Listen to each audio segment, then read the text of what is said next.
That's what they should be focusing on, is what can they do each and every day to prepare for whenever we truly come out of this pandemic. And when we do, they'll be the ones that are off and running. We talked with a handful of sales professionals who shared what they're facing in their day-to-day business development efforts. A few of the themes that we picked up on were, how are we supposed to close deals right now without the face-to-face meeting and the handshake? We need to focus on our current clients right now instead of going after new business. And our goals are now unrealistic and need to be adjusted due to COVID-19. In today's episode, Dan and I talk through these relevant and timely challenges.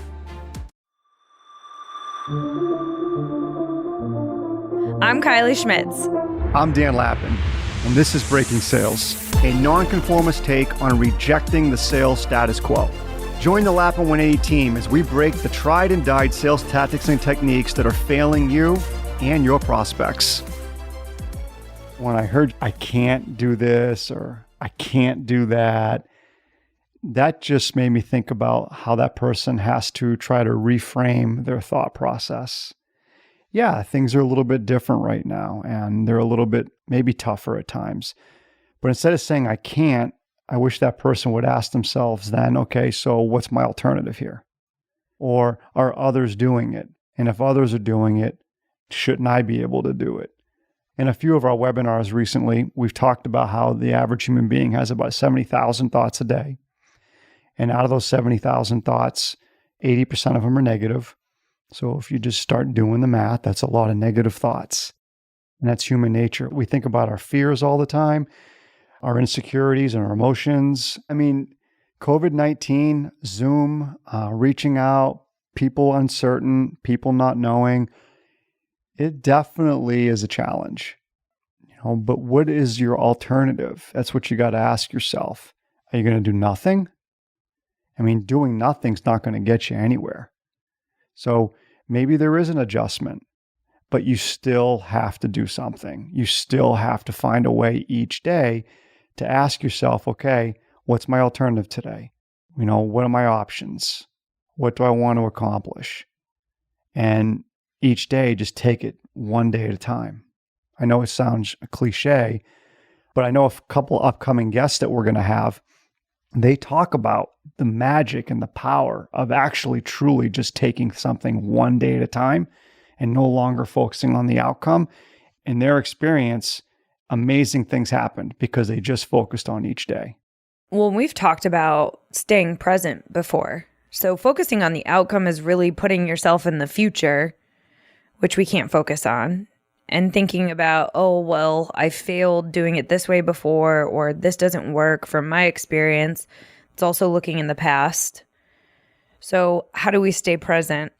How do we focus on taking each day at a time and getting out of the negative self-talk? As you were talking, I thought about myself. So I have this writing goal, and then I have this podcast goal. And if I don't segment several hours a day or a week for each one of these goals, I'm going to feel overwhelmed. And the more I feel overwhelmed, the more stress I'm going to feel. So I know for me, the first step has been each day I've got to write X amount of time. And each day I got to focus on the podcast X amount of time. And that's a process. And by doing that, it has relieved my stress about both. I'm not focused on the outcome anymore. I met with Nick Hardwick, and Nick used to play center for the San Diego Chargers, and he was an all-pro. Obviously, very, very good football player. And at the beginning of the year, during the summer, he would look at his schedule, and he would look at the teams he was going to play, and he would pick out which of those teams had the most dominant, toughest, fastest, smartest nose tackles, because he was always up against a nose tackle. Nose tackles on defense. Nick played center. Nick usually had to block the nose tackle.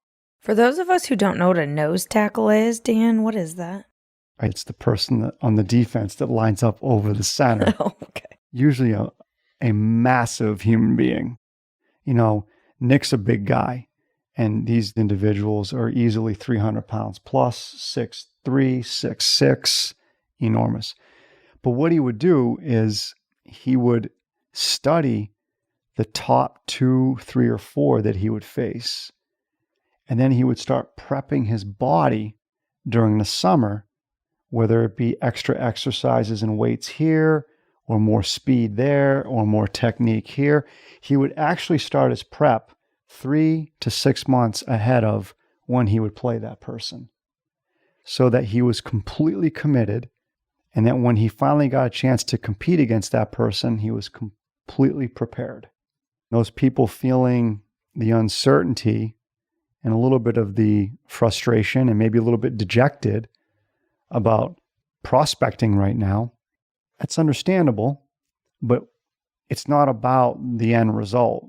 It's now they have to move to the mindset of, what can I do today so that when things do open up, whether it's 3 months down the road or 9 months down the road, I'm best prepared. That's what they should be focusing on, is what can they do each and every day to prepare for whenever we truly come out of this pandemic. And when we do, they'll be the ones that are off and running. In the next few months, Nick Hardwick will be one of our guests. And we've already talked about some really interesting similarities between being a professional football player at the highest level and being a professional sales person at the highest level. If there's anything you'd like me to ask Nick as we prepare for that conversation, please go to our website and make some suggestions. Yeah, there should be a contact us button, so feel free. Throw some ideas our way. Dan, one of the responses that we got was this wait and see approach. You know, things will go back to normal. When they do, we'll regroup then or reevaluate goals then. What are your thoughts on this wait and see approach? I know some of the listeners might not like my answer, and I can understand that. I think it's a hiding spot. Now is the time to do the hard work. Now, if you're not going to make reach outs to your prospects, whether LinkedIn or email or voicemail, that's fine. But you should be practicing. You should be studying different techniques. You should be creating scripts and approaches and verbalizing them and recording yourself and having others listen and critiquing yourself and having others critique you. You should be doing something each and every day to prepare for whenever we all come out of this. Thinking to yourself that now's not the time. Again, all right, so what are you going to do with the time? And if I go back to that Nick example, he knew that there was a certain person he was going to compete against 4 months down the road.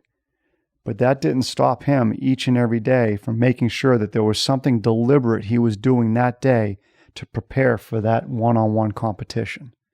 I think that's the best way to look at it right now within this pandemic. What are you doing every day to prepare for when everything opens up again? What if things don't open up anytime in the near future? I think everybody's going to have to make their own decision. From a company culture standpoint, we've talked to a lot of companies, both our clients and our prospects, and some of our clients are all for prospecting. Obviously, they're for prospecting appropriately, which is offering people the opportunity to help, offering to engage, very advisory. And we have some clients that have truly decided or have at this point not decided to engage in proactive outreach, and they're kind of in flux. Well, that's only going to last so long. I mean, you can only be in flux for so long. And so I think at some point, everybody's going to have to engage the new norm. And whether it's through Zoom or whether it's through LinkedIn or whether it's through whatever, reaching out to people. Otherwise, your business is going to stagnate. I mean, I don't really know any other way. It was boring to me, but I just think that's the hard truth. At the end of the day, we have two options, action or inaction. And I want to go to this theory that we always coach which is condition, cause, effect. So we go to cause being how we respond, what we do, what actions we take or don't take. The effect is we're not going to grow our business. You take no action, you're guaranteed no growth. You take some action, you still might not have the growth, but you have a 100% better chance of getting to a potential new business. Let's go back to the condition part of this. So what is the condition? What goes into that? What drives our action or inaction? I think now more than ever on that, Kylie, and even I've had to learn this lesson over the past couple months too. You have to let go of outcomes right now. You can only focus on the process because nobody knows if this is going to last 3 more months or 9 more months or a year. Nobody knows that for certain. And if you start thinking about 9 months out and 12 months out, you're going to get very overwhelmed. You might get frustrated.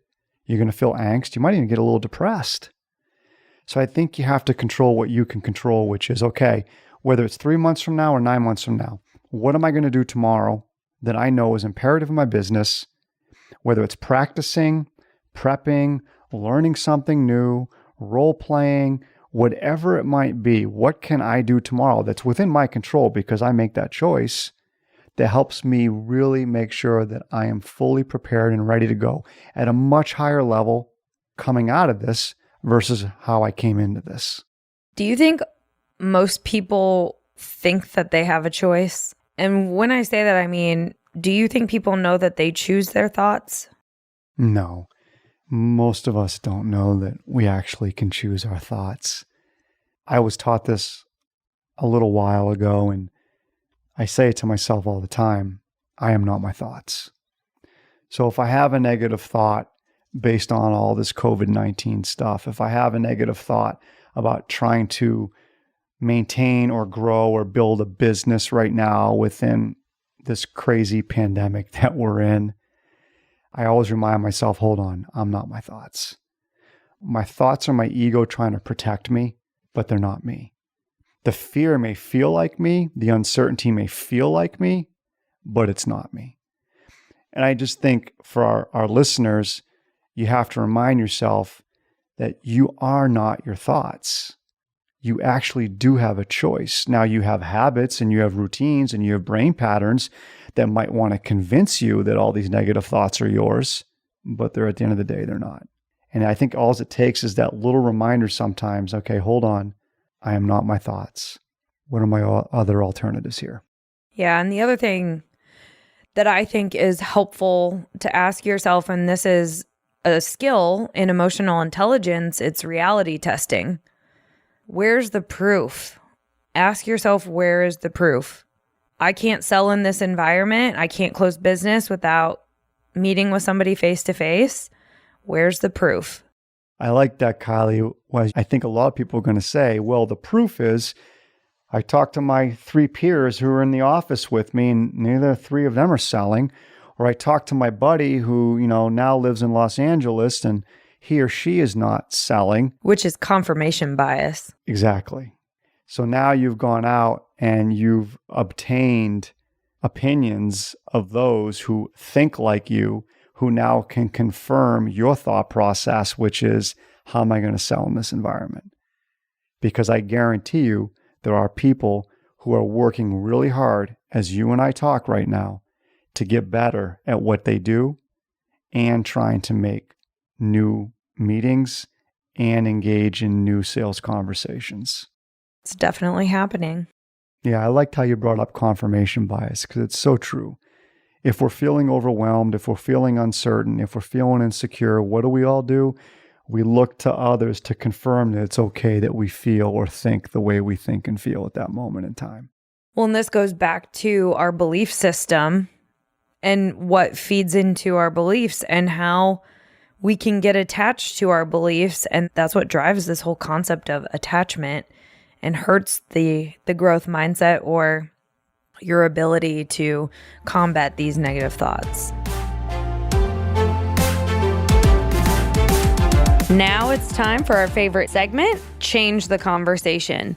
So our goal with this segment is not to make fun of or belittle the messages that we receive from the hardworking salespeople out there, but rather we want to give you tangible examples that you can chew on to help you take your mindset from that of a salesperson to an advisor. This is actually an email that Dan received. Dan, thanks for connecting with me on LinkedIn. Wanted to send you a quick note to introduce myself and my company.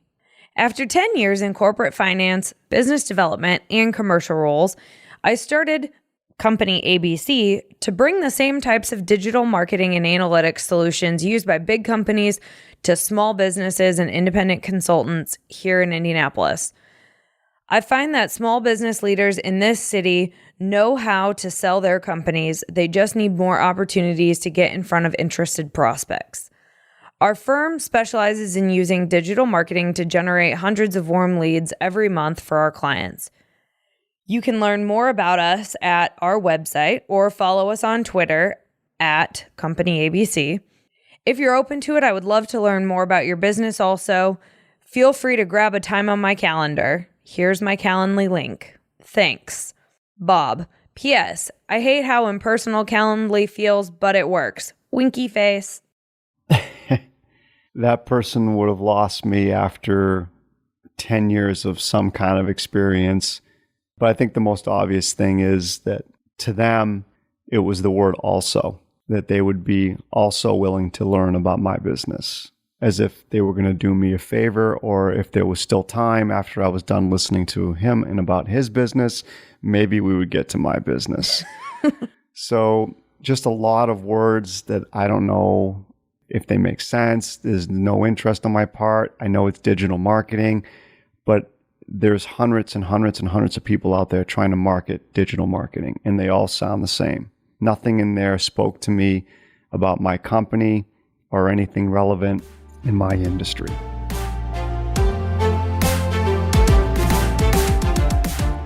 Dan, what do you want our listeners to walk away from this episode knowing or thinking? Number one, I'd want them to be more self-aware of their thought process, with knowing that they might be saying a lot more, how can I, or I can't. You have to ask yourself some simple questions, like what's the alternative then? I'd want them to walk away being very careful, as you and I just discussed, on this confirmation bias. I think that is prolific right now. And I think we've all probably been guilty of it in some shape, form, or fashion, given all the uncertainties and stops and starts that we're experiencing within, the business community and the economy. The other thing I'd love to have them walk away with is, and like I said, we're going to talk to Nick in a future episode, is remember how he prepared. He was 4 to 6 months out of facing these individuals, but he studied and he prepped way in advance, and he just looked at it as one day at a time. And so for those of you out there who are uncertain, do you prospect, do you not prospect? How do you reach out? When do you reach out? If you're not certain about it and you're in flux about it, still use the time to improve your approach. Study your approach. Do the research. Try to figure out new ways or different ways to bring out your best. Invest in yourself. Record yourself. Now is the time to prepare. I think those would be the big things that I'd want everybody to walk away with. Thanks for listening to Breaking Sales.